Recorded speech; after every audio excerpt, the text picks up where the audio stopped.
tasavvuf boyunca sabagыбызды баштайбыз. Буга жери баштаганбыз. Азыр tasavvuf же суфи десе, адамдардын баары суфи десе, бир суфизм бул бир ширкти окуткан, адамдарды динден бир ажыраткан, адамдарды динден ажыратып, адамдарды бир тозокко бир апара турган бир жолдой элибизде ошондой бир сөздөр таркап, элибиз билип билбей эле элибиз эл байкуш агым болот экен. Билип билбей эле ар ким айтса ошону ээрчип кете берет экен. Ошондуктан мусулман адам баласы ушундай болуш керек. Не болуш керек? Инсаптуу болуш керек экен. Ар бир нерседе шариаттын таразасына салып карашыбыз керек. Ошондуктан иншалла аалымдарыбыз дагы ушул нерсени жеткирүүгө жапатырмак киришсе жакшы болмок. Эмнеге дегенде буга жери bizde ошол акыйда жаатында, фикх жаатында биздин маскабыбыз Ханафи маскабы деп жетерлик деңгээлде аалымдарыбыз айтып келет. Биздин акыйда боюнча маскабыбыз Матуридия акыйдасын карманабыз. Bizde кылымдардан бери Матуридия акыйдасын карманып келген деп айтып келет да. Бул жакшы. Бирок биздин дагы көпчүлүк учурда молдекелерибиз унчукпай коюп аткан тармак бар. Бул тармак ушул tasavvuf жолу, тарикат жолу, же болбосо сопучулук жолу. Илгертеден биз буга жер далай сабактарда айтканбыз, бул жерде кайсы мечитке барба сопукана деген сөз бар. Бизде сопукана деген гана бир комнатаны же бир кабинетти түшүнбөсөк, сопукананын түпкү маани маңызы каяктан келип калганын билбей калдык да. Демек бунун өзү бизде кылымдардан бери эле, атам замандан бери эле бизде элибизде ошол сопучулук болуп келгендиги, жана элибизде ошончолук деңгээлде мечиттерде атайын сопуканалар болуп, ошол жерде сопулар өзүнчө жыйылып, сабактарды өтүп, ошол жерде баягы зикирлерин тартып, амалдарын кылып, же болбосо ошол жерде жашап, мечитке кызмат кылган деген түшүнүк жок болуп кетип атат да азыр бизде. Ошондуктан азыр сопучулук десе, бул шия дегендей эле. Сопучулук десе, бул бир капыр дегендей эле түшүнүктө жүрүп атат кээ бир мусулман бир туугандарыбыз. Биздин максат динде мажбурламай жок. Ар кимдин өзүнүн жолун таап алган. Максат элге туура багыт берип, мусулманды капыр дебөөгө чакыруу. Анткени сен билбестен туруп, эч кандай далилиң жок туруп, өзүң нөл, мээң пустой, эчтеке жок. Анан келип туруп исламдагы улуу жол, исламдагы камтылган аалым уламалар айтып, аалым уламалар баяндап келген нерсени келип туруп, сен келип ширк же бидат дегендей, сен муфти болуп кетсең бир жөн. Сен аалым болуп кетсең бир жөн. Демек аалым эмессиңби? Муфти эмессиңби? Жөнөкөй катардагы мусулмансыңбы? Бирөөгө фатва берип, бирөөнү капыр, бирөөнү мусулман, бирөөнү шия, бирөөнү вахаби кылбай, жөнөкөй мусулмандар өзүнүн намазын окуш керек да. Бирок тилекке каршы азыр элибизде фитна ушунчалык таркап кетти. Аттахиятты оңдоп окуй албайт, сурасаң, кунут дуасын дагы эле 6 айдан бери жаттай албай жүрөт, бирок бирөөнү ширк деп ширкке чыгаранга мастер болуп кеттик да. Ошондуктан урматтуу мусулман бир туугандар, агайнилер, муногул сабакты атайын баштаганыбыздын себеби да ошол болду. Элге жетсин. Эч кимди мажбурлабайт. Бирок биз бир акыйкатты билели, tasavvuf жолунда аша чаап ширкке жетип кеткендери бар. Ал жок эмес. Ал бардык тармакта бар. Акыйдада да аша чаап ширкке жетип адамдарды адаштыргандар толтура. Фикта да аша чаап бидат жолго баштап кеткендер толтура. Бул tasavvufта эле эмес. Бул тарикат жолунда же суфизмде эле эмес. Бул бардык багытта бар. Тафсирде да аша чаап кеткендер бар. Хадисте да аша чаап кеткендер бар. Бардык илим өзүнүн нормасы менен болгондо, ошондо ал жакшы таасирдүү болот, ал неме болот. А болбосо ошол эрежеден чыгып кеттү, тартиптен чыгып кеттү, бул нерсенин зыяны болот. Любой эле нерсенин. Укол сайганда деле дозасын көбүрөөк сайып кое турган болсо, тетир реакция жүрүп кетиши мүмкүн. Наркоз бергенде, мына операция кылганда адам анестезиологдор келип наркоз берет. Нормасы менен бериш керек. Аз берип койсо ойгонуп калат, көп берип койсо өлүп калышы мүмкүн. Бул оңой олтоң нерсе эмес. Бул атайын илим. Ошон үчүн операция кылып атканда жанында, врачтын жанында бир анестезиолог турат да. Анын наркозун, анын уктап аткандагы нормасын ченеп турат, байкап турат. Анткени ал ошол боюнча специалист. Ар бир маселеде өзүнүн специалисти, өзүнүн билген адамдары сүйлөсө жакшы болот. Анан ошентип сопучулук бул ширк, анан сопучулук болбойт, тарикат деген бул ширк деген бир сөздөр таркалып кеткен. Анан ушундай элибизде ушундай маселе болуп кетти. Көчөдө бирөө селде кийип жүрсө, ага бир капырды дагы көчөдө бир Иса пайгамбарды Кудайдын баласы дегенге дагы жашынакай кылып здравствуйте деп учурашабыз, мулайым болуп учурашабыз. Тазат эмеле ислам дини ушундай бир толеранттуулуктун дини, ушундай бир башка диндегилерге жакшы мамиле кылган, аларга ушунчалык мусулманча жакшы мамиле кылабыз дагы. Бирок пайгамбардын сүннөтү экен деп көчөдө бир адам селде кийип жүрсө, бул деген тарикатчы деп капырдай эметебиз. Ага караганда ал 5 убакыт намаз окуйт го. Ага караганда биздин сабыбызда туруп орозо тутуп атат го. Ага караганда ла илаха иллаллах Мухаммадур Расулуллах айтып атат го. Ошондуктан менин айтайын дегеним, сопучулук же тарикат десе, буну ширк деп өкүм бергенден оолак болойлу туугандар. Анткени эмнеге дегенде, билбей туруп фатва бериш, бул тозокко жол. Пайгамбар саллаллаху алейхи вассалам хадиси бар. Ажраукум алал футия, ажраукум алан нар. Тайманбастан туруп фатва бергендер тозокко тайманбай бара тургандар деген. Демек сенде фатвага ахилсиңби? Фатва бере тургандай деңгээлде илимиң барбы? Пожалуйста. А фатва бере тургандай деңгээлде илимиң жокпу? Жашынакай намазыңды оку, орозоңду карма, бирөөнү мусулман кылып, бирөөнү капыр кылып, бирөөнү бидатка чыгара турган биздин иш эмес. Ар ким өзүнүн ишин кылганда, ошондо дүнүйөдө, жашоодо, Кыргызстанда тартип болот. Ар ким билбеген жагына башын тыгы берсе, анда жашоодо катастрофа, хаос башталат, башаламандык башталат. Азыр бизде ошондой болуп калды. Бизде кайсы тармакта болсун, билгени деле билбеген деле башын тыгы берет. Саясатты түшүнбөгөн деле саясатчы. Футболду түшүнгөн деле түшүнбөгөн саясатчы. Күрөштү түшүнгөн, динди түшүнбөгөн деле молдо да. Түшүнгөн деле молдо болуп калды. Бирок тартип керек туугандар. Куранда Аллах Таала айтат: "Аузу биллахи минеш шайтанир раджим. Фасалу ахла зикри ин кунтум ла та'ламун." Билбесеңер, ахли зикирден сурагыла дейт. Билгендерден сурагыла дейт. Жүздөгөн аалымдардын өмүр баянын окусаң, ошолордун өмүр баянында биздин ошо Ханафи, Матуриди акыйдасын тутунуп келген аалымдар бүт бардыгы чекеден сопучулукту карманып келген. Сопучулуктагы алардын багыты баяндалып берилет. Бул фикх боюнча Ханафи мазхаб, акыйда боюнча Матуриди мазхабын карманып келген. Тасаввуф боюнча тарикат, адеп ахлак жаатында Накшбандини карманган, же Кадирияны карманган, же Шазилияны карманган, же тиги Рифая тарикаттарын карманган деп туруп, дүнүйөдө көптөгөн тарикат багыттары бар. Тарикат деген бул адеп ахлакты үйрөткөн мектептер, школалар. Анткени шарият илими көп багытка бөлүнөт. Могул жерде жаңы жүздөр отурасыздар. Ошон үчүн айтып атам. Бул жанагындай да буга жер көп айттык, мына бул жерде аксакалдар жакшы билет. Медицинада деле ошондой. Бирөө сенин тишиңди арлайт, ал сенин көзүңдү арлай албайт. Бирөө только көзүңдү арлайт. Бирөө башыңды арлайт. Бирөө жүрөгүңдү дарылашы мүмкүн. Ошондой болуп туруп, ар кимдин өзүнүн кызматы бар. Бул шариятта дагы ар бир илимдин өзүнүн кызматы бар. Сен фикхти кабыл алып, акыйданы кабыл алып туруп, тасаввуфту четке какып койдуң деген сөз, бул диндин 3-чү бөлүгүн четке кактың деген сөз. Анткени диндин негизги 3 бөлүгү бар. Биринчи акыйда, экинчи фикх, үчүнчү тасаввуф. Бул сопучулук жолу, тарикат жолу. Демек, ар бир мусулман сопу болуш керек. Ансыз мүмкүн эмес. Бул деген сөз, сопучулук деген сөз эмне деген сөз? Бул деген сөз такыбалык жолду тутунуш керек. Бул деген сөз шариятта мына могул жерде окуйбуз азыр.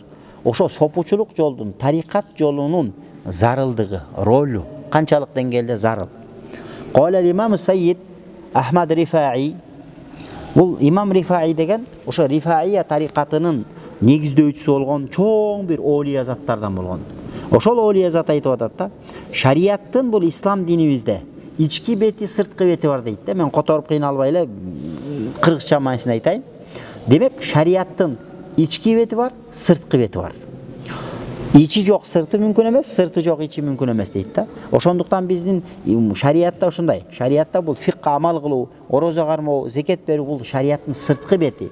Ал эми шариятыбыздын ички бети ал биздин жүрөгүбүз.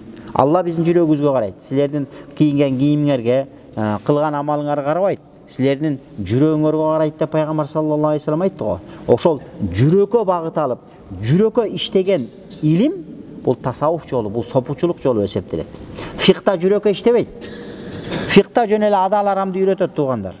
Фикта момундай кылсаң оозуң ачылат, момундай кылсаң аялыңа талак түшүп калат, момундай кылып никени кыясың, момундай кылсаң соодаң дурус болот, момундай кылсаң соодаң батыл болот, момундай кылсаң соодаң фасд болот деп туруп, сооданын түрлөрүн үйрөткөн илим бул фикх илими. Акыйда илими.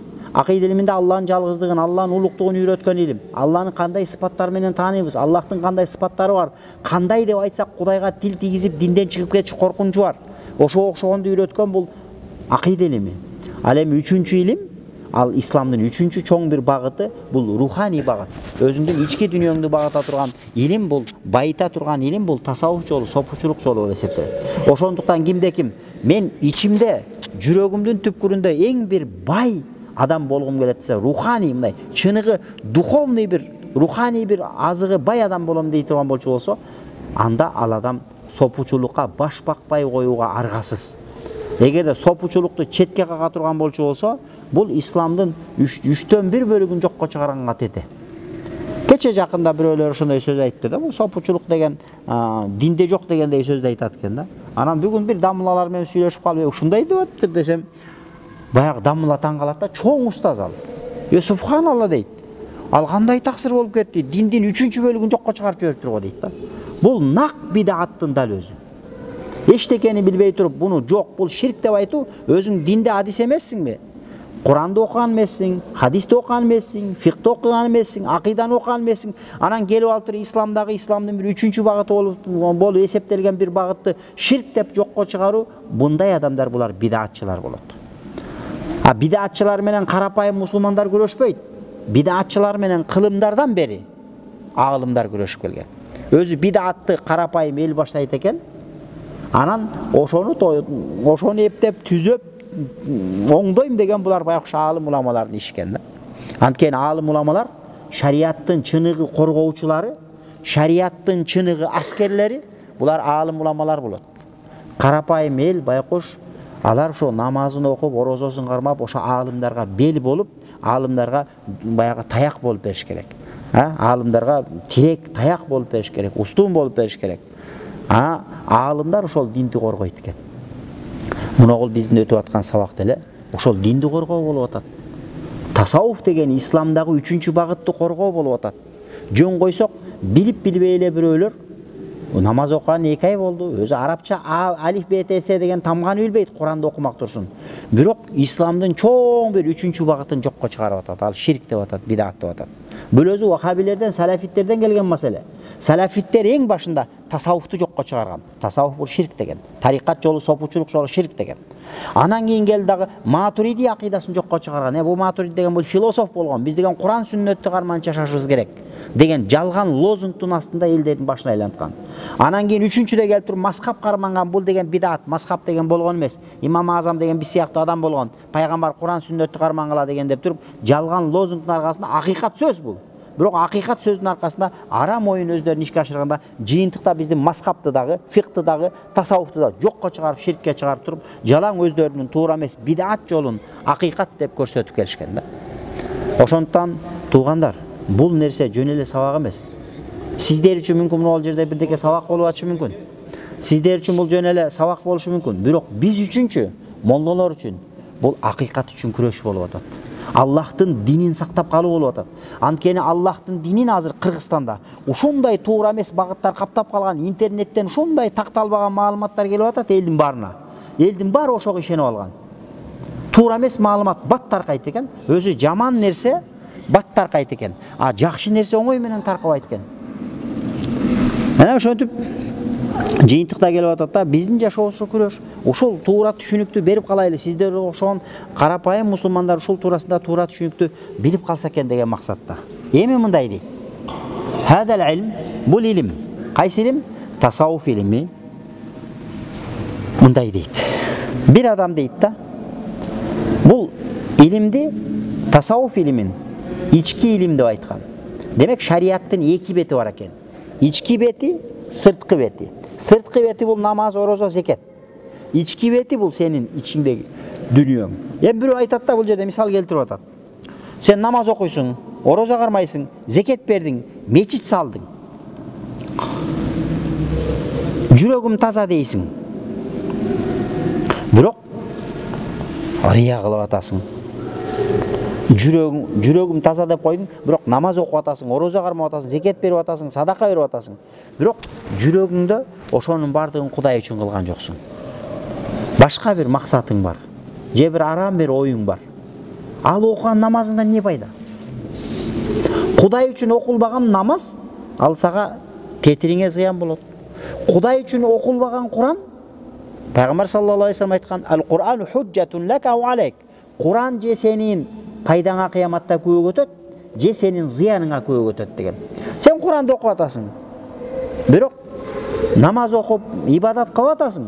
Бирок ал көкүрөгүңдө, ниетиңде башка нерсе болуп атат. Ал окуган намазыңдан не пайда? Ал туткан орозоңдон не пайда? Ички дүйнөңдү оңдомой. Ошону айтып атат да бул жерде.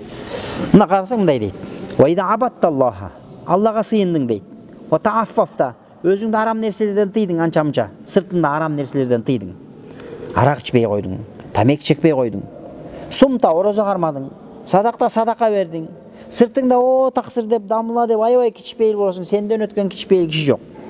Бирок жүрөгүңдөчү рия турат. Мен кыйынмын, мен момдай садака кылдым, мен момдай мечит салдым, мен күнүгө 100 рекет нафил намаз окуп атам, мен күнүгө тиги 100 аят Курандан окуп атам деп өзүң баа берип атасың. А сен ошол кылган садакаң, окуган намазың 100 рекетиң, окуган 100 аятың кабыл болот, болбойт, каяктан билесиң? Ошондуктан бул тасаввуф жолу шариаттын ички бети болуп эсептелет. Ички бети оңолбойун, сырткы бети оңолбойт дейт да. Эгерде ушул нерселер менен тасаввуф эгерде ушул боло турган болчу болсо, анда тасаввуф ширк эмес. Наоборот, тасаввуфту билип, үйрөнүп, ошого өтпөсөк биз, бардыгыбыз 200 болуп өтөбүз. Намаз окуйсуң, 200-дүсүң. Намаз окуп аткандар бар, бирок тамеки чеккиси келгендер бар. Бирөө намаз окуп жүрөт, Кудайга тооба кылдым деп жүрөт. Бирок бир жолу бир күнөө иш кылган. Бирок ошонусу жагат. Азыр намаз окуп жүрөт, күнөө иш кылган. Бирок азыр деле 5 жыл мурун күнөө кылган. Бирок дагы деле эстесе ошол күнөөсү жагат да. Күнөө экенин билет. Ошол күнөө дагы деле жагат, еще дагы ошол күнөөнү кайталап кылып коесуң десе, безатказ кылып кое берет. Намазың не пайданда? Сен ичиңде күнөөнү сүйүп турбайсыңбы? А мусулман адам күнөөдөн фирра миназ-зуну фирорака минал асад дейт. Күнөөдөн арстандан качкандай кач дейт. Азыр жерге бир гилтиң деген арстанды кой берип койсунчу. Жулкунуп ырылдаган бойдон бизди жөнөгөздөй жөнөсөчү, баркырыбыз дыркырап качабыз. Эч кимибиз калбайбыз бу жерде. Күнөөнүн оордун пайгамбарыбыз алейхиссалату вассалам ошончолук айтканда, арстан келатканда кандай дыркырап катсаң, бириңди карабай. Күнөөдөн ошондой каш деген. А биз болсо наоборот, күнөө жагып атат, 5 жыл мурун кылганбыз, дагы ошол күнөөнү кылгыбыз келет. А бирок еще намаз окуп атасың, Алла адамдар сен намаз окуйт, орозо кармайт, таква деп ойлойт. Не пайданда? Демек бул тасаввуф ошол күнөөнүн махабатын жүрөктөн чыгарат. Жүрөк Алланын зикири болуш керек экен да. Жүрөктө Алланын зикири орногон жүрөккө шайтан кире албайт экен.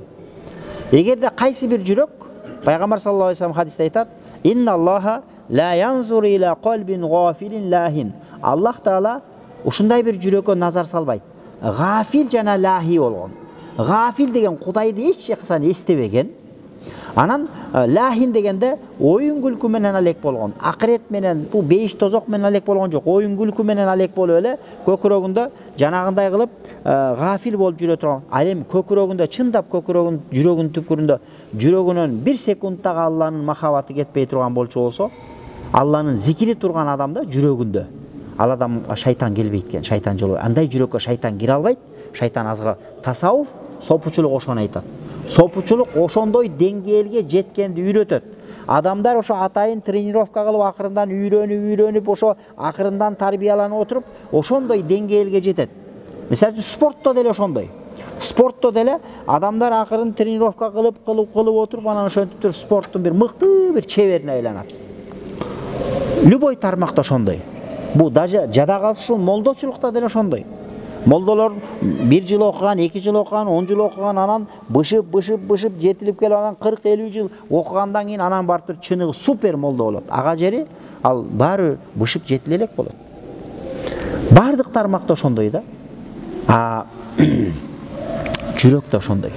Жүрөктү дагы эгерде жүрөгүңдө Алланын зикири качтыбы, шайтан келип жүрөккө түнөк табат. Анткени шайтан Аллази ювасвизу фи судурин нас дейт. Адамдардын жүрөгүндө васваса кылат, азгырат. Шайтан адамдын жүрөгүндө болот.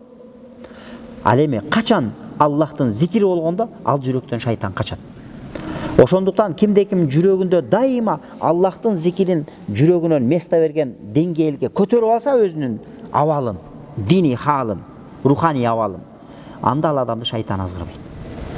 Тасауф жолу, сопучулук жолу ошол жол. Сопучулук жолу сени шайтандан арылтып, шайтанга кул болуудан арылтып, чыныгы Аллахка кул болууга алып бара турган жол бул тасауф жолу. Фик илиминде аны сага айтпайт. Акыйда илиминде аны сага айтпайт. Акыйда илиминин багыты башка, фик илиминин багыты башка. Фикта жөн эле арам деп коет. Мисалы үчүн фикта көрө албастык арам деп коет. Гыйбат кылуу арам деп коет. Мисалы үчүн гыйбат кылуунун арам экенин баарыбыз билебиз. 20 жылдан бери гыйбат кылуу арам экенин билебиз. Бирок жашообуздан 5 убакыт намазды кандай окусак, күнүгө гыйбатты ошондой кылабыз. Уурлук кылыш арам деди. Арам ой кылыш арам деди. Намаз окуйсуң 20 жылдан бери, 10 жылдан бери. Бирок дагы эле көкүрөгүңдөгү баягы арам ойлор кетпейт. Өзүңдүн бир тууганыңа кылган арам оюң бар. Атаңа, энеңе кылган, жакындарыңа кылган, коңшу колоңуңа кылган арам оюң бар. Сыртыңда залатойсуң, укмуш күлүп жайна учурашасың, таксыр бол. А бирок ичиңдечи, колуңа бычак берсе, эч ким жок болсо, ары карап турса, желкеден ары бычак сайып салгандан тартпайсың да. Анткени биздин маяк оңой элек. А бул жакты оңой турган фикта арам экенин билебиз. Бирок кылып коюп атабыз. Мына адамдарды көрүп атабыз. Кече күнү келди, бир адам келди, бир семьяда 3-өөнү өлтүрүп салды. Шайтан азгырды дейбиз. Бирок ал мусулман эмес да. Ал мусулман болчу. Бирок конфликт чыкты, талаш шарт чыкты, ошончолук деңгээлде болуп кетти. Адам өлтүрүүнүн чоң күнөө экенин бизде Кыргызстанда укпаган адам жок. Бүт баары билет. Бирок ошого карабай эле адам өлтүрүүлөр бизде болуп атпайбы? Адамдарды уруп сабагандар болуп атпайбы? Демек бунун өзү эмнеден кабар берет? Анткени сыртыбызда мусулманбыз баарыбыз. Ла илаха иллаллахты айтабыз. Биз көп нерсени жөн эле акылыбыз менен кабылдап атабыз. Бирок жүрөк менен ошол нерсе жүрөгүбүзгө орной элек. Сопучулук жолу, тарикат илими, тасауф илими ошол нерсени жүрөгүбүзгө орнотот. Биздин илимибиз акылда болуп калды. Акыл менен илим алып калдык. Бирок жүрөк менен илим ала. Эгерде илим жүрөккө киргенде, анда биз ушул нерселерден тыйылат дейт. Ошон үчүн илимди ошентип айтат. Илим деген бул адам көп нерсени жаттап алып, көп нерсени билип алуу эмес. Илим деген нурун ядауху фи қалбил абди. Аллах Таала адамдын жүрөгүнө салып кое турган ал илим деген нур болот дейт. Ал ол нур жүрөккө отурганда шайтан ага жолой албайт, качат. Андай адамдар күнөө кылуудан оолак болуп калат. Күнөө кылбай калат. Анткени Аллахтын нуру мына жерде, Аллахтын марифат нуру жүрөктө турганда шайтан ага жолой албайт. Билесиздерби? Зикир болгон жерден шайтан качат. Аллаху акбар деп азан айттыңбы? Шайтан качат, пайгамбар саллаллаху алейхи вассалам хадисте айткан. Азан бүткөндө кайра келет дейт шайтан азырганы. Кайра коомат айтканда кайра качып кетет деген. Кайра коомат бүткөндө кайра келет деген. Хадисте бар. А кээ бир адамдар ошондой экен, алардын жүрөгүндө Аллахтын зикири орун тапкан, андай адамдардын жүрөгүнө шайтан бара албайт. Анткени ал жүрөгүн жанагындай мыкты зикир деген аскер менен, Аллахтын зикири менен жүрөгүн коргоп койгон. Шайтан ал адамды азгыра албайт. Демек ал адам шайтандын жолунда жүрбөйт, ал адам чыныгы шариаттын жолунда жүрө турган деңгээлде болот. Ошон үчүн шариаттын ичи бар, тышы бар. Мына бул жерде айтып атат, карасаңыздар. Денеге байланыштуу амалдар эки түрлүү болот дейт. Биринчиси тыйылган амалдар, экинчиси буйрулган амалдар. Мисалы үчүн денеге байланыштуу буйрулган амалдар намаз оку деп буйруду, орозо карма деп буйруду, зекет кыл деп буйруду. Тыйылган амалдар урлук кылба деди, калп айтпа деди, ушак айтпа деди, зына кылба деди, арак ичпе деди, арам иштерди кылба деди. Бул тыйылган амалдар. Бул денеге тиешелүү болгон амалдар. Андан кийин экинчи амалдын түрү бар дейт. Жүрөккө тиешелүү болгон амалдар. Жүрөккө тиешелүү болгон амалдардагы Алла буйрук кылган амалдар бар, аткар деген. Тыйып салган амалдар бар. Демек жүрөк амалдары дагы бар. Кол менен кылган амал сыяктуу эле жүрөк менен да амалдар бар. Жүрөк амалынын эң афзалы бул Аллага иман келтирүү. Аллага иман келтирүү бул жүрөктө болот. Кимде ким дүйнөнү кыдырып мен мусулманмын алхамдулилля деп айтып чыкса дагы, бирок жүрөгүнүн түпкүрүндө Аллах менин жаратуучум, мен анын кулумун деген ишеним болбосо, ал адам мусулман болуп эсептелбейт. Kur'an'da da ошентип келген. Ошондуктан бизде Матуриди акыйдабызда акыйда деген эмне, Кудайга болгон ишеним, ыйман деген эмне десе, ыйман деген тасдиқун фил калб, жүрөктөгү Аллахты жалгыз деп жүрөгүңдөн ишенүү, бул ыйман болот. Жөн эле Алла жалгыз деп көрүнгөн жерде айтып жүрөсүң, бирок жүрөгүңдө Алланын жалгыз экенин ишенбейсиң. Анда сен мусулман болуп эсептелбейсиң. Дүйнө жүзү сен оозуңа карап, мусулман бол, күчтүү мусулман дей берет. Бирок Кудайдын астында сен өлсөң, сен кыяматта капырлардын катарында тирилесиң. Анткени эмнеге дегенде миллиондогон элди алдайсың тилиң менен мен мусулманмын деп. Бирок жүрөгүңдө мусулман эмес экениң ал Аллахка маалым. Ошондуктан жүрөк амалдар бар. Жүрөк амалдары буйрулган амалдар бар. Тыйып салынган амалдар бар. Тыйып салынган, жүрөккө тыйып салынган. Хасат кылба дейт. Хасат деген көрө албастык. Азыр карасаң, жашоодо ушунчалык адамдар бар, көрө албастык ушунчалык күчөп кеткен жүрөгүндө. Эч кимдин жакшылыгын, эч кимдин ийгилигин көргүсү келбейт. Бирөөгө бир ийгилик жетип, бирөөнүн бир иши оңолуп баратса, кара дуа окутат, сыйкыр окутат. Ошонун бардыгы эмнеден? Мындай адамдардын нафсисин шариатта нафсы хабиса деп коет. Нафсы хабиса деген мындай адамдардын нафси куруган нафс, жаман нафс, бузулган нафс, бузуку нафс. Мындай адамдар өзүнүн кожоюнун тозокко тартат. Экинчи адамдардын нафсиси болот. Нафс бул махлук. Адамда рух деген махлук бар. Адамда нафс деген махлук бар. Ошол кимдин нафсиси оңолсо, ошол адамдын нафсиси аны жакшылыкка тартат. Бирок биздин көпчүлүгүбүздүн нафсибиз жакшылыкка тарткан нафс эмес, жамандыкка тарткан нафси болот. Эмнеге дегенде мындай карасаң, кээде өзүңдү мындай көкүрөгүңө кулак салсаң, таксир минтип кой, антип кой, давай кел деп сени күнөөгө тартат. Акылың анын болбос экенин билесиң, шариатта арам экенин билесиң. Бирок эч ким көргөн жок го дейт да.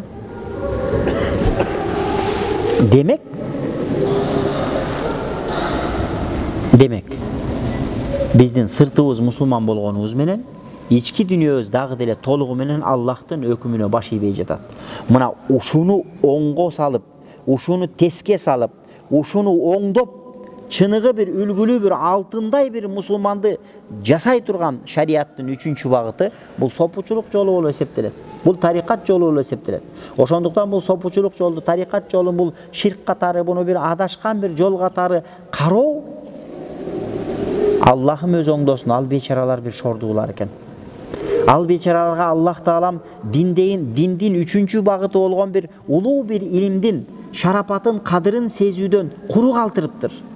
Азыр канча деген адамдар бар, дүйнөнүн аркасынан түшкөн. Алар үчүн акчачы, акча. Бу бизде краникти сууда агызып коюп туруп, ойлонбой дарат алгандай, акчаны каалагандай чачкан адамдар бар. Бирок Аллахты тааныбайт байкуштар. Бечаралар. Алар үчүн акча проблема эмес. Бирок бир жолу тилинде ла илаха иллаллах деп айтканга жараган эмес. Алар өлсө, ал дүйнөсү тозоктон куткара албайт. Ал акчасы, ал тааныштары аны тозоктон куткара албайт. Көргө апарып көрдүн бетин жапканда көртүсүн көрөт андайлар. Ал байкуштар бечаралар. Ошол сыяктуу эле могул сопучулук жолун кимде ким туура эмес түшүнө турган, ошон үчүн аалымдарда ошондой кептер бар.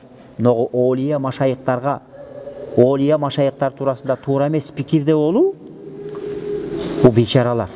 Бирок олия машайыктарга тил тийгизип, аларга каршы бир кыймыл аракеттерди кылып, аларга каршы бир атайын бир иш-чараларды уюштурган адамдар, ал адам акыретин өзү талкалап алышы мүмкүн.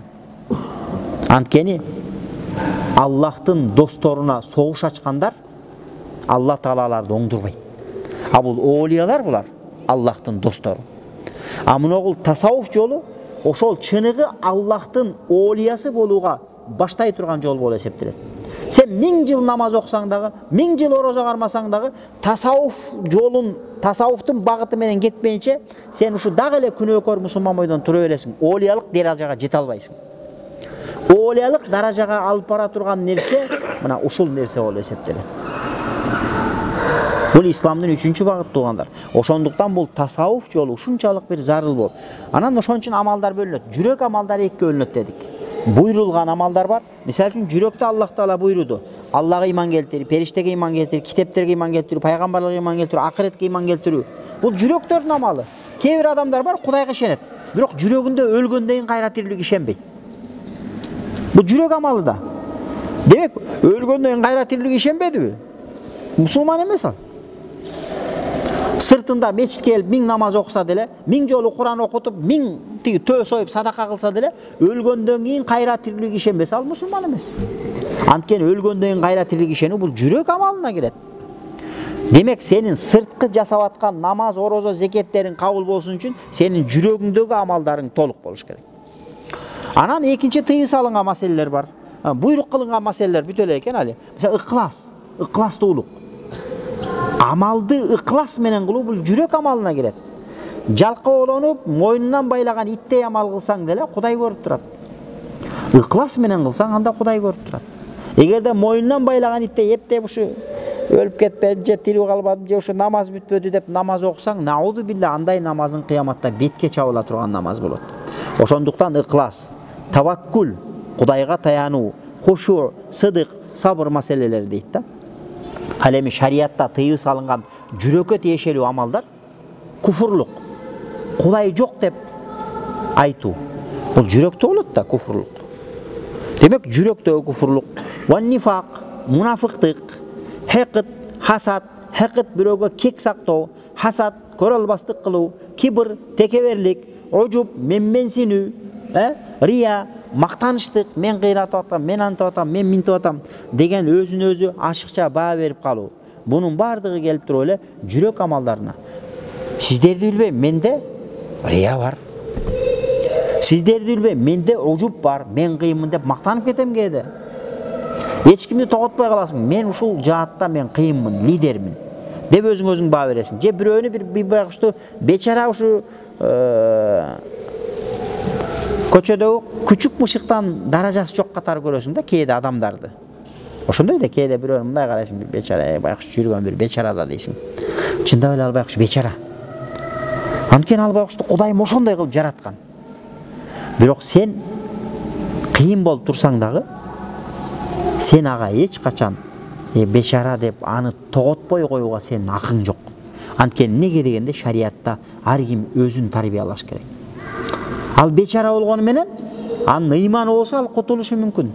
Сен кыйын болгонуң менен, табышкер болгонуң менен, сөзүң кыйын болгону менен, кийимгениң, баскан турганың, акылың күчтүү болгонуң менен, Кудайдын астында сенде текеберлик болсо, сенин акылыңдын кыйындыгы сени куткара албайт. Акчаңдын көптүгү сени куткара албайт. Таанышыңдын көптүгү сени куткара албайт. Ошондой. Бул нерсе бизде бар. Текеберлик. Өзүңдү бөлөк бирөөдөн жогору көрөсүң, өзүңдү кыйын сезесиң. Жүргөн бир байкуштарда бир махлукта дейсиң да, бир махлук. Кой үйдөн айырмасы жок, эчкиден айырмасы жок, күчүктөн айырмасы жок. Сенин азыңда кээ бир адамдардын ошондой бир деңгээлде бир түшүнүк боло турган болчу болсо, анда бул жаман нерсе. Ошон үчүн бул сопучулук жолдо Аким атанын сөзү бар. Кожо Ахмат Ясавидин калпасы болгон.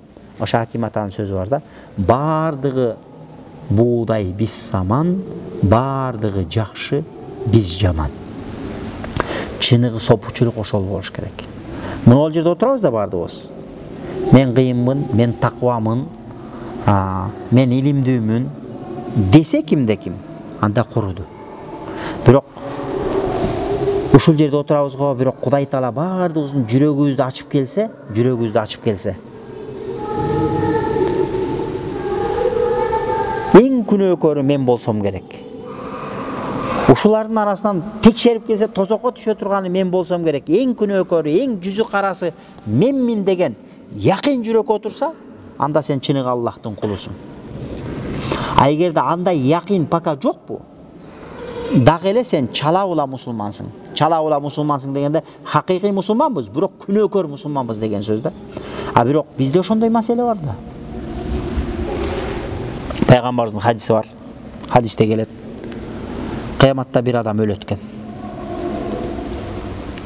Өлгөндө өмүрү Алла дептир. Өмүрү Алла деген эмес, бир намаз окуган эмес. Анан периштелер хадисте келет, бул Аллахтын астына алып кирет экен. Бул өмүрү Алла дептир дейт экен. Алла буйрук кылат экен. ачкыла дейт экен. Денесин ачкыла, мүмкүн бир жолу Аллахты зикир кылып Аллах деген дейт. Бутунан баштайт экен, денелерин баарын ачып жөнөйт экен, эч бир жерде бир Аллах деген нерсеси жок экен. Акырында жүрөгүнө келиптир. Жүрөгүнүн биринчи кабатын ачат, экинчи кабатын ачат, жетинчи кабатына жер ачса, бир жолу Алла дептир. Анан жүрөктөн өйдөгөсдөй мындай келип анан эгинин астынан таңдайынын астына келгенде бир жолу Аллах деп Аллахты зикир кылган күнү бар экен. Ошол бир жолу Алла дегени менен Аллах Таала рахматын алып баягы адамды кечириптир да. Чыныгы Аллах деген, чыныгы Кудай деген таква адамдар ошондой болот экен да. А биз эч кимибиз гарантиябыз жок бул нерсеге. Ошондуктан чыныгы бул сопучулук деген, чыныгы бул тарикат деген, чыныгы бул тасаввуф деген ошондой. Элдин бардыгы кутулуп кетиши мүмкүн. Бирок кыяматта менин күнөөм көп, мен кутула албай калам деп Кудайдан коркуп, өзүн элдин бардыгынан күнөөкөр сезүү бул сопучулуктун башталышы. Кимде ким ошондой якын кирдиби, анда ал адамда оңолуу бар, ал адам өсөт, алдыга жылат ал. А бирок дагы деле намаз окуп жүрөт, бирок бирөөлөрдү тоготпойт, бирөөлөрдү кемсинтип коет, бирөөлөрдү жүргөн бир махлукта деп коет. Анда ал адам мусулман, бирок текебер мусулман. Анда ал адамдын оңолушу кыйын, ал адам оңолгонго аракет кылыш керек, өзүн оңдош керек да. Бул тасаввуф багыты, тасаввуф жолу, тарикат жолу ошону айтат. Эгерде ушул ширк болсо, анда пожалуйста. Эгерде ушул нерсени ширк дей турган болчу болсо, анда билбейм, анда ал кандай мусулман. Демек, бул тасаввуф жолун, тарикат жолун ширк дегендер булар бидатчылар. Анткени 4 мазхабтын аалымдары, биздеги көрүнүктүү чоң аалымдар, Имам Газнави деген, Имам Маргинаниге окшогон, Имам немеге окшогон, Ибн Абидинге окшогон, не деген чоң аалымдарыбыз бардыгы тасаввуфту карманып келген, тасаввуфту өздөрүнүн китебинде тасаввуф туурасында жазып да келген да. Демек биз ханафиyiz деп алып туруп тасаввуфту бул ширк, бул бидат дешибиздин өзү биз өзүбүздүн жолубузду дагы деле тааный элегибизден, өзүбүздүн жолубузду дагы эле аңдап түшүнүп, өзүбүздүн багытыбыздан кабарыбыздын жоктугунан кабар берет. Бизде шарият азыр пикке жетип калган жери жок. Биз билбеген нерсе толтура.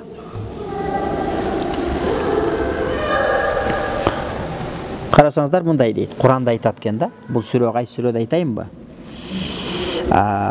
Бул сүрө Шуара сүрөсүндө экен. Шуара деген Куранда сүрө бар. Ошол сүрөдө мындай дейт. Аузу биллахи минеш шайтанир ражим. Yawma la yanfa'u malun wa la banun illa man atallaha biqalbin salim. Yawm ошо кыямат күнү ушундай бир күн. La yanfa'u malun wa la banun. Ал күнү сенин мал мүлкүң дагы, бала чакаң дагы сага пайдасы тийбейт. Кыяматта ошондой. Сен миллиардтарды алкаңда калтырсаң дагы, кыяматта сенин миллиард акчаң дагы, миллион урпак калтырсаң дагы, урпагыңдын пайдасы тийбейт. Илля ман, бирок бир адамга кыяматтын пайдасы тиет. Аталлаха, Аллахтын астына келген болчу болсо, биқолбин салимин. Чистый жүрөк менен дейт. Калп деген жүрөк, салим деген таза. Таза жүрөк менен кимде ким Кудайдын астына келе турган болчу болсо, Куранда Аллах Таала жүрөгү ооруларды баяндайт. Fi qulubihim maradun fazadahumullahu marada. Munafiqтар айтат, алардын жүрөгүндө дарт кесели бар. Аллах Таала алардын бул оорусунда кош бетер күчөтүп койду дейт. Бул мунафиктардын жүрөгү оорулуу жүрөк да. Аларда ширк бар. Аларда көрө албастык бар. Аларда хасат бар. Алхамдулилла, биздин жүрөктө ширк жок. Бирок бизде көрө албастык бар, хасат бар, эки жүздүүлүк бар, ойноп кетесиң, кээде атаңды алдап кетесиң, кээде саясатка карап, кээде энең тарап коюп кетесиң, кээде атаң тарап коюп кетесиң, акыйкатты айта албайсың. Демек бул акыйкатты айта албай коюунун өзү бул эки жүздүүлүк, саясатка карап нары бир ойногон. Бул жерде Аллах Таала айтып атат, кыяматта не дейт? Адамдын малы, мүлкү, бала чакасы эч кимиси пайдасы тийбейт. Илля мен аталлах. Кимде ким Аллахка келген болчу болсо, биқалбин салим, таза жүрөк менен деди. Ширк жок жүрөк менен. Биздин жүрөктө ширк бар. Ширк деген сөз жанагындай да. Кудай үчүн кылдым, Алла үчүн кылдым дейсиң.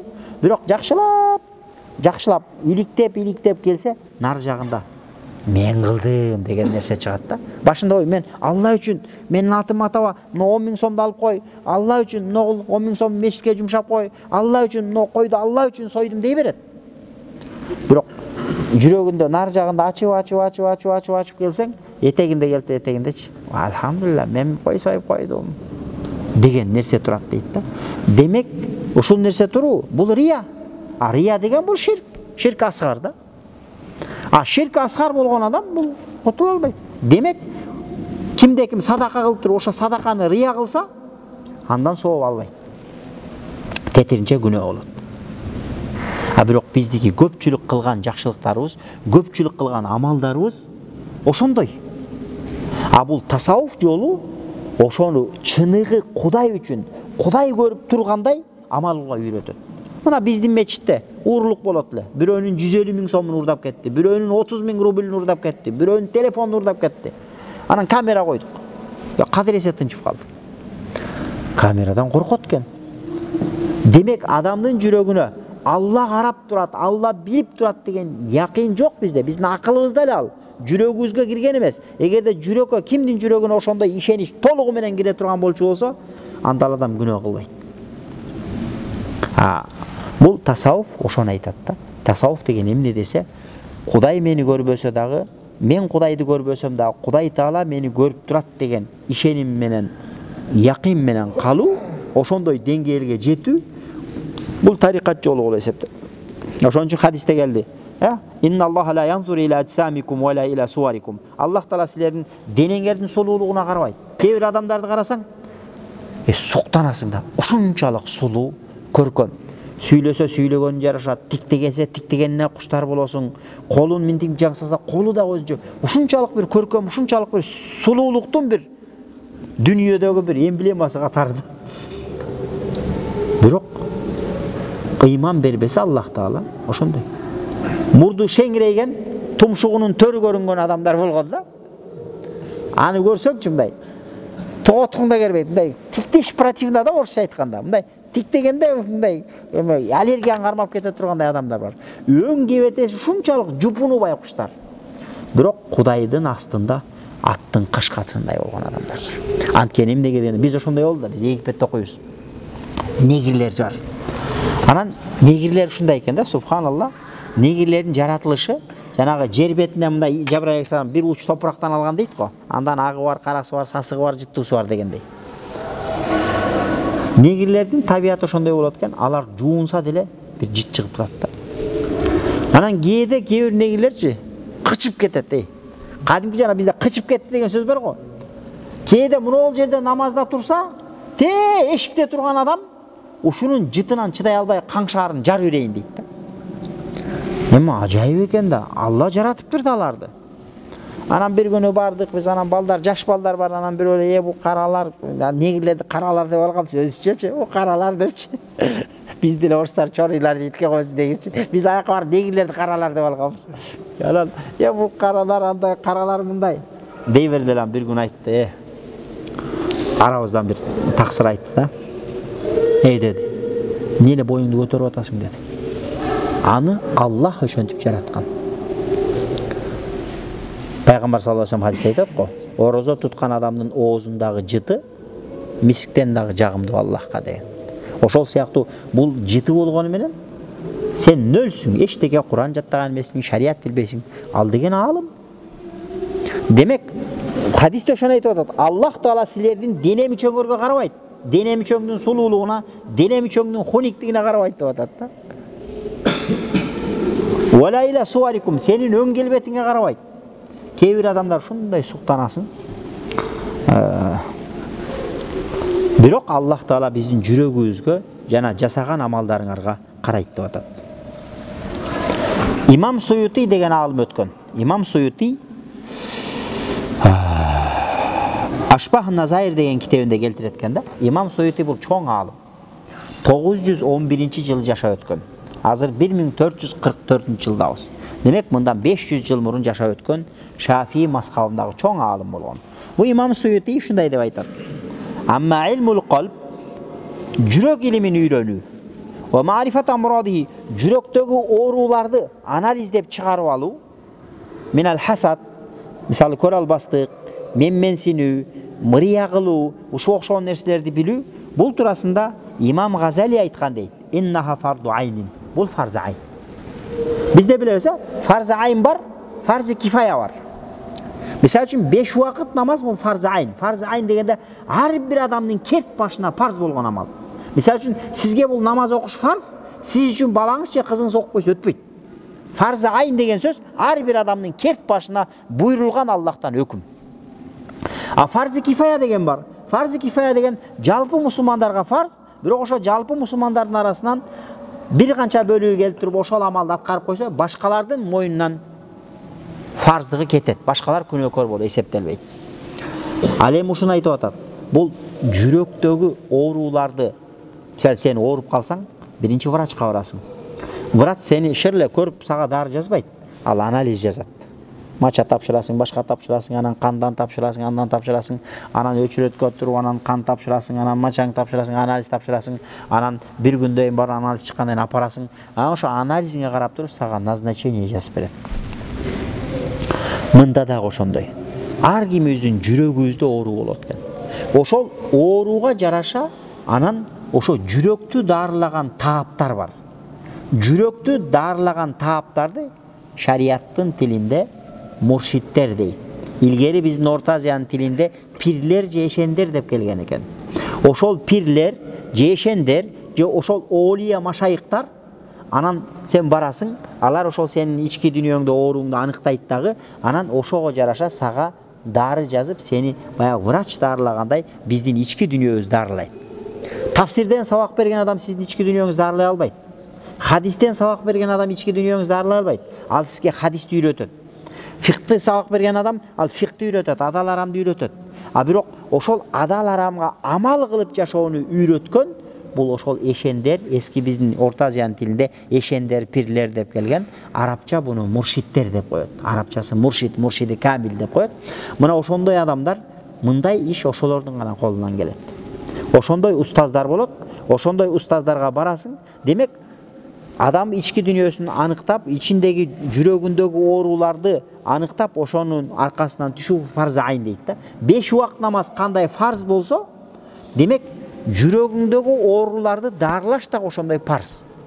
Азыр Кудай сактасын, көрүп атабыз адамдар, бирөөлөр боорун алмаштырып жүрүп атат, бирөөлөр бөйрөгүн алмаштырып атат, бирөөлөр жүрөгүн алмаштырып атат, бирөөлөр тромб болуп калыптыр, кан тамырын алмаштырып атат, ишигип операция, жаны чыгып кетейин деп атат го. Бардыгыбыз эле жаныбыз чыгып кетейин деп атат кой. Дарылашыбыз керек деп. А бирок мына көкүрөктөгү менменсинүү, текеберлик деген оорулар биздечи жашылып жатат. Ушул оорулар билесиздерби? Бизди курутат. Биздин түбүбүзгө жетип аткан ошол оору болот. Анткени өпкөсү бөйрөгү ооруп өлгөн адам ал кутулат, ал тутулбайт. Бирок мына жүрөгүндө руханий дүйнөсү кесел адам ал тутулат. Биздин бардыгыбыздын руханий дүйнөбүз кесел. Руханий дүйнөбүз айыкпас бир ооруга чалдыкканбыз. Текеберлик деген, көрө албастык деген, ичи тардык деген. Адамдар нергени, канчалаган адамдарды көрүп атабыз. Сыйкырлап салып атат. Кара дуа окутуп салып атат. Бирөөнүн жашоосунан, бирөөнүн Алла берген кырчындай жашоосуна кыянаттык кылгандан адамдар артка тартпай калды. Бирөөнүн кызын дугалатып койгон, бирөөнүн аялын дугалатып койгон, бирөөнүн энесин дугалатып койгон, бирөөнүн баласын дугалатып койгон, Алла берген кырчындай болгон, алтынга алмашпай турган бирөөнүн өмүрү менен ойноп атат. Сыйкырланган адамын 2 жыл, 3 жылдан анан кийин байкуш ооруп, 40 оорунун башын бириктирип анан ооруп, анан этеги байкуш акыретке сапар алат экен. Ушундай маселе экен. Бирок адамдар ошону кылып атат. Неге?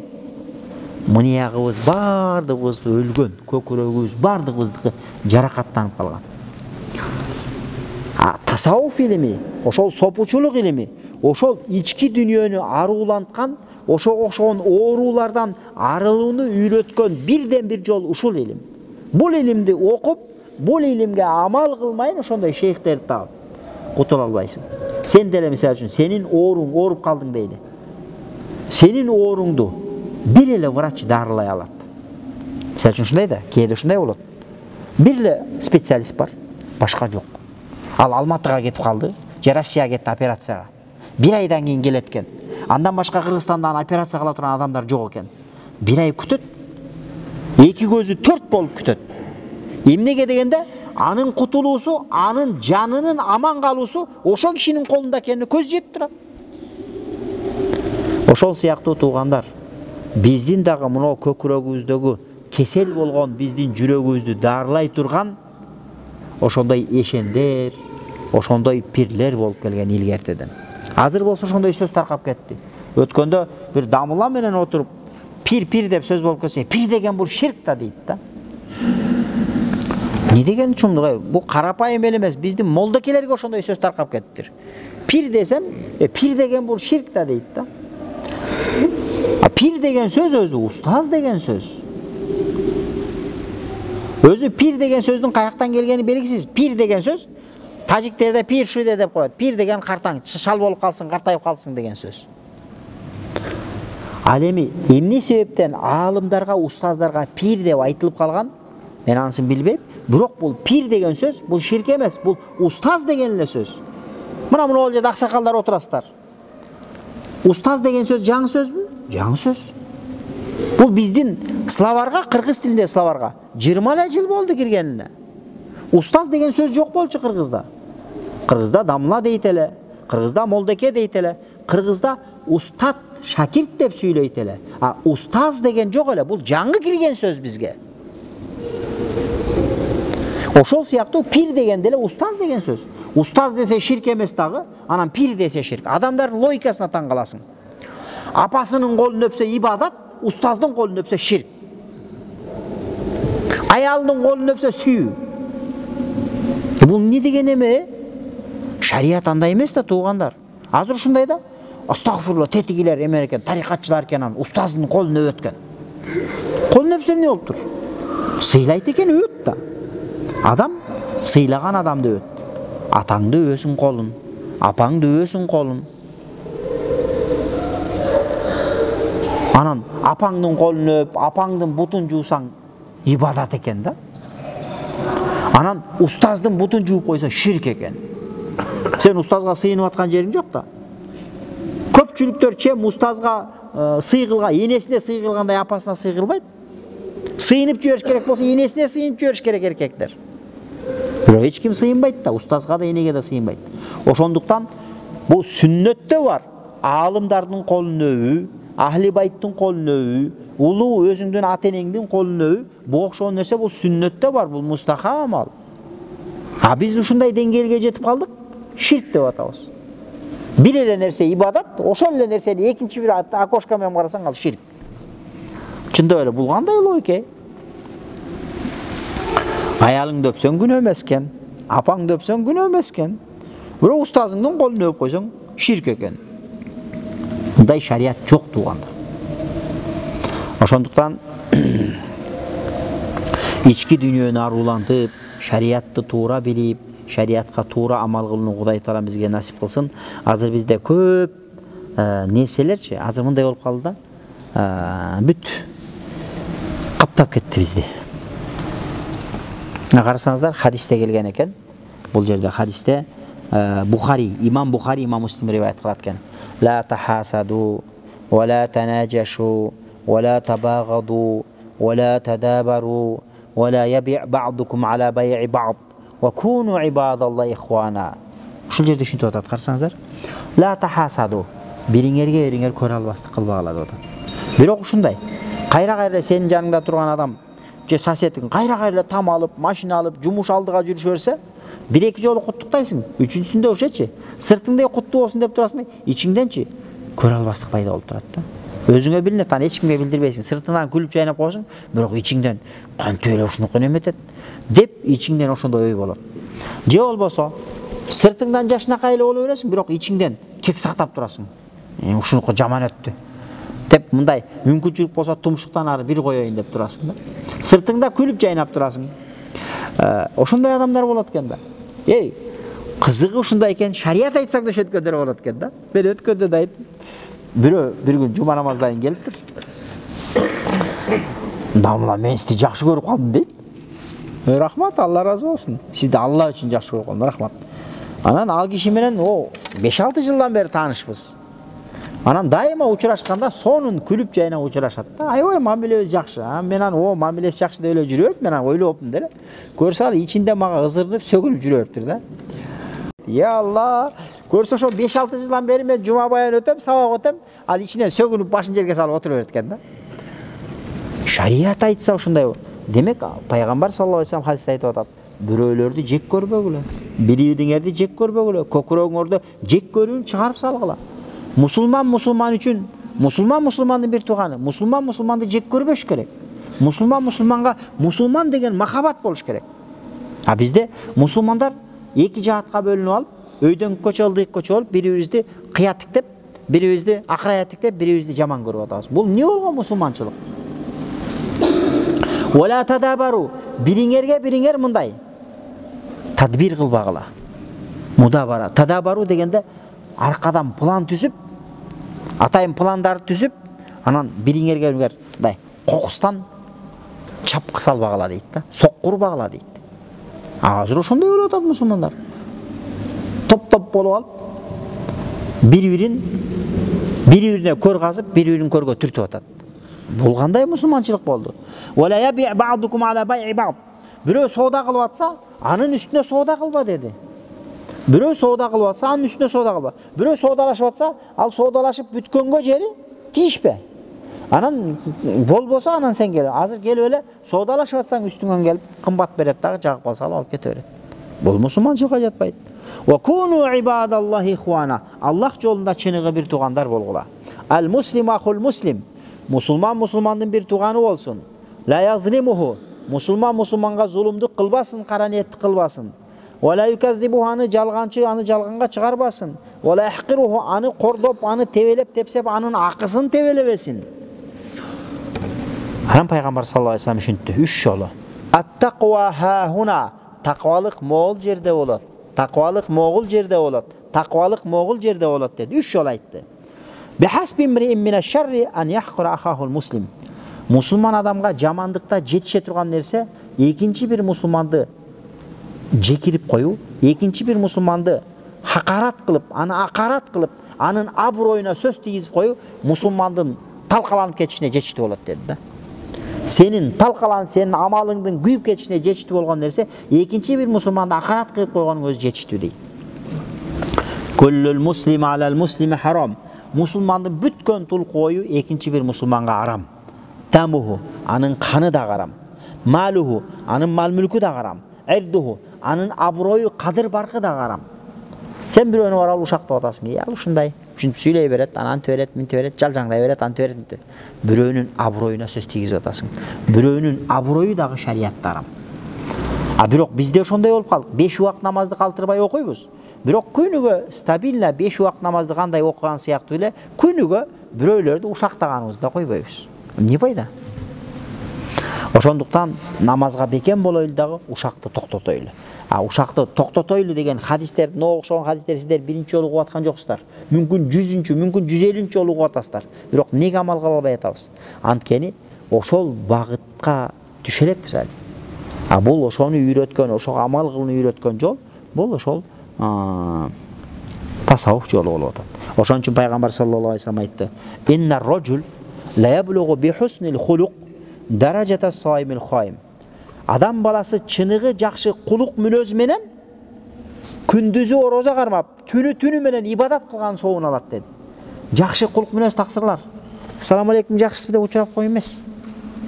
Жакшы кулук мүнөз 5 убак намаз окуп коюп, жөн эле мусулмандар менен сырттагы жакшы мамиле эмес. Албетте бул дагы талап кылынат. Ошону менен бирге көкүрөгүңдө дагы ошол болуш керек. Сыртыңда ассаламу алейкум деп койдуң, ичиңден атаңдын башы деп атасың. Анда сенин ал кылган кулук мүнөзүңө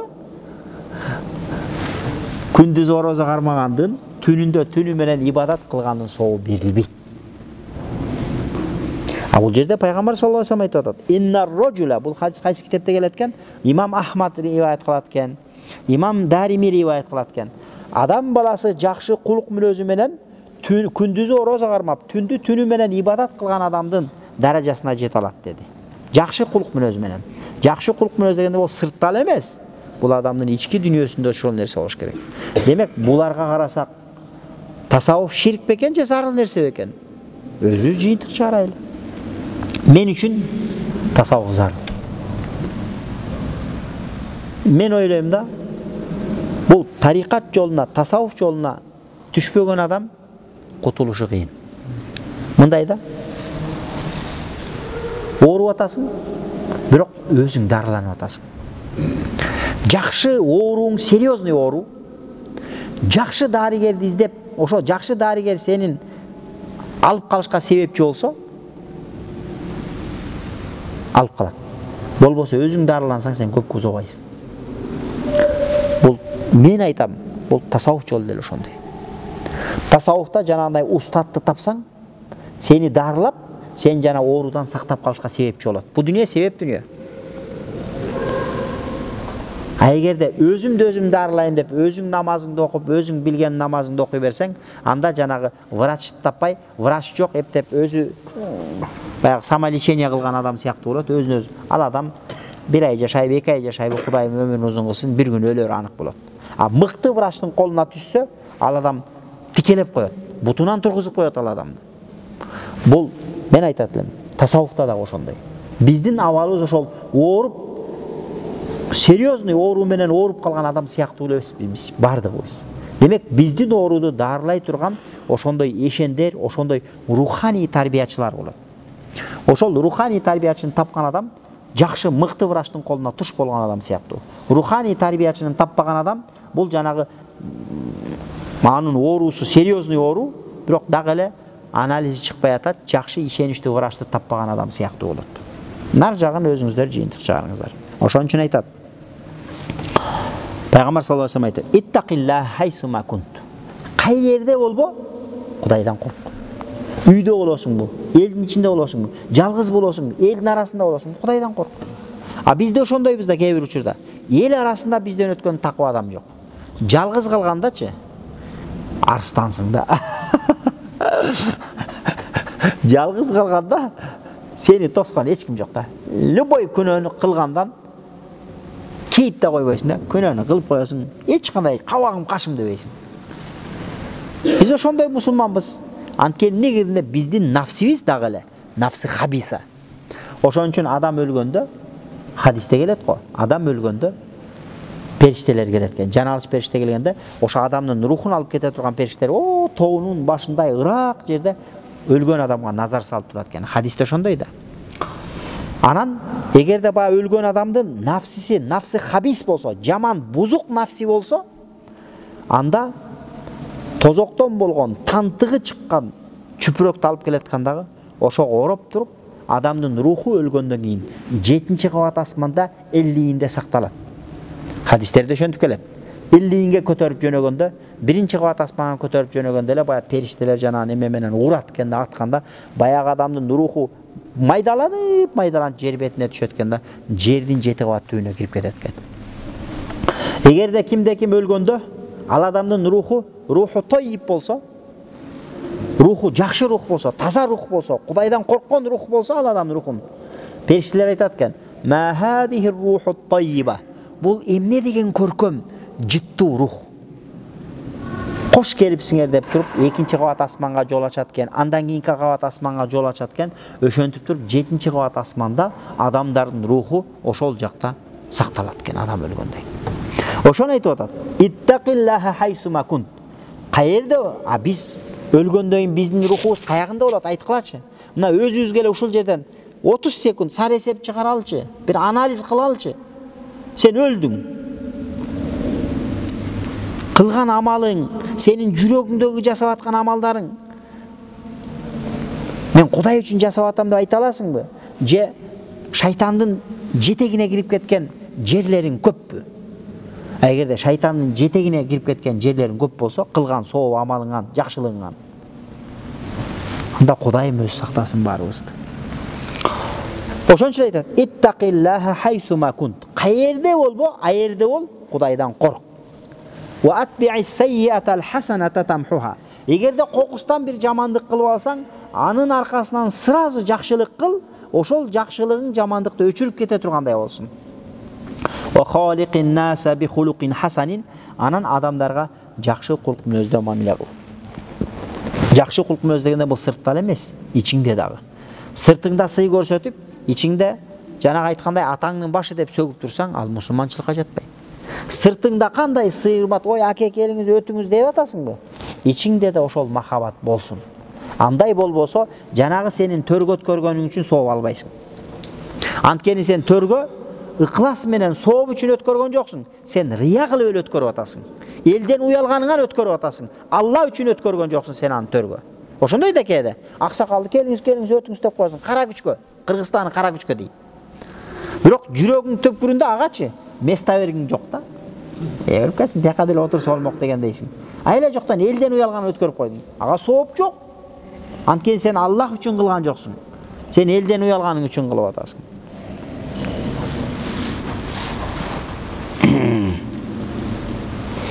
Ибн Абидин өзүнүн хашиясында айтат экен. Убакыт болоюн деп калдыбы? Ибн Абидин деген бизде Ханафи мазхабта чоң аалым болгон. Ошол аалым айтат экен: "Инна илмал ихлас вал уджуб вал хасад вал рия фарду айн мисли гайриха мин афатин нуфус." Бул ыклас илимин окуп үйрөнүү, ыкластуулукту, текеберликтен сактануу, хасаттан сактануу, буга окшогон жолду окуп үйрөнүп ошого амал кылуу бул фарз айн дейт. Бул аалымдын сөзү. Фарз айн деген сөз намаз окуш кандай фарз болсо, ошондой ыкласты өзүңө көнүгүп ошол деңгээлге нафсиңди көтөрүү сенин моюңда милдетиң. Ошол сыяктуу эле жүрөктөгү адамдын нафсисин курута турган нерселерден оолак болуш керек. Текеберлик, көрө албастык, душмандык сактоо, үмүт кылуу, менменсинүү, кыянаттык, кошоматчылык, ушуга окшогон адамдын нафсисин курутуп жок кыла турган нерселердин баарынан арылуу бул мусулмандын милдети деп атат. А буга окшогон оорулардан эч бир адам бош эмес дейт. Бардыгыбызда ушул оору бар. Эки жүздүүлүк бар, кээде эки жүздүүлүк кылып коесуң. Кээде кошомат кыласың. Ал ушундай да. Кээ бир адамдар менен отурсаң, ушунчалык эле кара кылдык акчарган аксакалдар да. Бирок бир эле кызматтагы адам келип калсын, баягы аксакалың жок. Баягынын кирчи жагына кирип кетет. Бул кошоматчылык болуп атпайбы? А болбосо аксакалдык нускасын сактап, Имам Бабарти деген болгон. Имам Бабарти чоң биздин Ханаф мазхабтан өткөн аалым болгон. Имам Бабарти өлгөндөчү, падыша келиптир. Падыша келип, жаназасын көтөрөйүн дегенде, аалымдар көтөртпөй коюптур. Аалымдар көтөртпөй койгон да. Биз өзүбүз көтөрөбүз. Уламалар, аалымдар көтөрөбүз. Сиз саясатта жүргөн адамсыз, бул таза адам. Таза адамдар көтөрөт деп койгон. Чыныгы аалым уламалар ушундай болгон. Мындан 700 жыл мурун өткөн. Азыр биздечи бир чоң келсинчи. Молдеке, солдеке биякта стол бе биякта. Анткени бизде кошоматчылык ушунчалык деңгээлде өнүгүп кеткен. Жана айткандай, кирчи жагына кирип кетебиз. Любой кошоматын кылып беребиз. Биз ошондойбуз. А бул жерде ошол айтып атат. Кулчулукту кылсаң Аллахка кыл. Сыйды кылсаң Аллах үчүн кыл. Урматты кылсаң Аллах үчүн кыл. Бирок көрө албастык, текеберлик, менменсинүү, эки жүздүүлүк деген нерсе мусулманга жарашпайт деп атат. Мына ошол биздин айта турганыбыз. Ошондуктан бул тасаввуф жолу, тарикат жолу бул некен? Ихтасса би муалажатил амрадил qalbiyya. Жүрөк ооруларын дарылоо менен алектенет. Бул тасаввуф илиминин негизги функциясы жүрөк ооруларын дарылайт. Ар биринин өзүнүн функциясы бар да. Бычактын өзүнүн функциясы бар, аны менен эт кесесиң. Тарактын өзүнүн функциясы бар, аны менен чач тарайсың. Ийненин өзүнүн функциясы бар, аны менен төшөк тигесиң. Пылесостун өзүнүн функциясы бар, аны менен үйдү тазалайсың. Камеранын өзүнүн функциясы бар, аны менен адамды видеого тартасың. Ар бир нерсенин өзүнүн кызматы бар. Ошол сыяктуу тасаввуф илиминин кызматы бул адамдын жүрөк ооруларын дарылоо болот. Ва тазкиятун нуфус, жана адамдардын нафсилерин арулантуу, тазалоо. Ва тахаллус мин сифатихан нақиса замима, жана шариатта ошондой бир адамдагы жаман сыпаттардан арылтуу болуп эсептелет дейт. İmam Şarambulali деген alım ötkөн. Maraqil Falah деген kitap var bizde Hanefi mazhabında. Oşol Maraqil Falah'tın yazgan alım. Şarambulali deb Egipet'te yaşayotgan, Egipet'te alım bo'lgan. İbn Abidin bolsa Şam jergesinden çıkan, Siriya taraftan çıkan alım bo'lgan. Ekoten bizde Hanefi mazhabındagi көрүнүктүү таанымал алымдар. Мындай дейт бул адам айтат. İmam Şarambulali айтат. La tanfa'u at-taharatu at-tahira illa ma'a-at-taharati al-batina. Adamdın sırtkı tazalığının, sırtkı daharatının paydası olboyt, gökürögü taza olguncha. Wa bil-ikhlas wan-nazahati 'anil ghilli wal-ghishi wal-hasdi wal-hasadi. Yanadagı adamdın gökürögü ne deyt? İkhlas menen taza olgun. Öralbastык, söralbastыкtan barına getiriş gerek deyt. Wa tathhirul qalb amma siwallah minal kawnayn ve ya'buduhu li zatihi la li'illati. Jüröktü tazalaş gerek. Jüröktü Xudayga soğuş gerek. Allah'tan başka nersenin bardığın jürökten çıkarıp salış gerek tağı. Allah üçün sıyınış gerek. Başka bir sebep üçün sıyınbaş gerek. Bay bolup kalayın dep namaz okumaş gerek. Yaşoğun olup ketsin dep namaz okumaş gerek. Namazdı Allah üçün de okuş gerek. So adam jürüp ketsin, işin jürüp ketsin deveş gerek. Az oşundaylar bardı. Anda sen Allah'a sığıngan joksun. Sen oşol akçaga жетишsin. Senin maksatın buzuk bolot. Sen niyetingen de, klasın onda. Al namazın sana fayda vermeydi, kıyamatta gayra oşol namazın üçün жооп бересиň Kudayın aslında. Evet. Muftakiron ileyhi. Kudayga muhtaçlığın bildirip namaz okusun.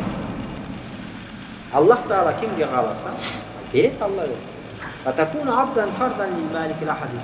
Oşonda gana sen çınığı жалгыз Allah'tın çınığı kulu olasın. Kuday üçün sıyınsan, başka bir sebep üçün emes.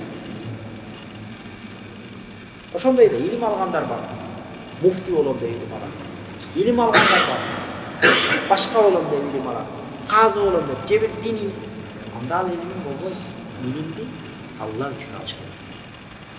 Özündeki cahillikti getirip Allah'ın dinini jayar degen bir aruu bir maksat koyuş gerek.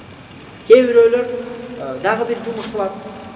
Allah üçün emes bırak. Oşonduktan musulman adamды kılıp atkan akil amalı Allah üçün boş gerek.